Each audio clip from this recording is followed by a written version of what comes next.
Hey les amis, vous avez enfin trouvé le prochain lieu de Discover, il s'agissait de la girafe curieuse.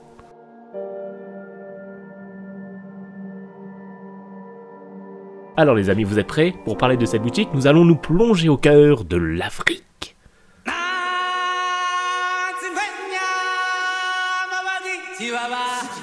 J'adore cette boutique pour sa mise en scène, c'est fascinant. Alors j'aurais voulu me passer de vous raconter l'histoire de cette boutique parce que j'aime bien faire des vidéos qui ne sont pas trop évidentes pour solliciter votre imaginaire. Mais ce serait vraiment dommage de pas comprendre pourquoi ça s'appelle la girafe curieuse et le pourquoi du comment de tous les décors qu'il y a autour. Alors on va faire une exception. Mais n'oubliez pas cependant qu'à Disneyland, la meilleure histoire sera toujours la vôtre.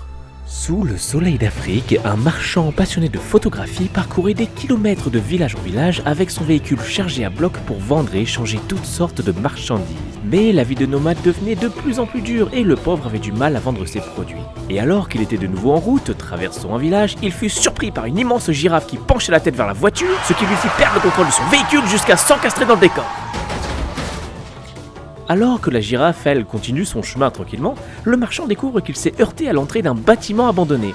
Il prit probablement ça pour un signe du destin puisqu'il décida alors d'acquérir ce lieu pour en faire sa propre boutique qui attira de nombreux voyageurs en leur vendant des peluches Simba et des t-shirts Reine des Neiges.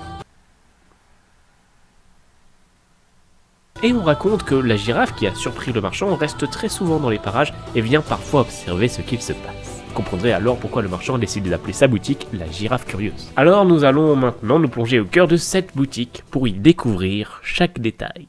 Bon visionnage et on se retrouve juste après.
Eh bien écoutez, j'espère que vous avez passé un bon moment, vous voyez, j'aime énormément la mise en scène avec la voiture devant, puisque même si on ne connaît pas l'histoire de la boutique, on peut imaginer des centaines de choses propres à chacun. N'oubliez pas que je lis tous vos commentaires, alors merci pour vos retours très positifs, et on se quitte bien sûr sur une image du prochain épisode pour pouvoir deviner de quel lieu il s'agit.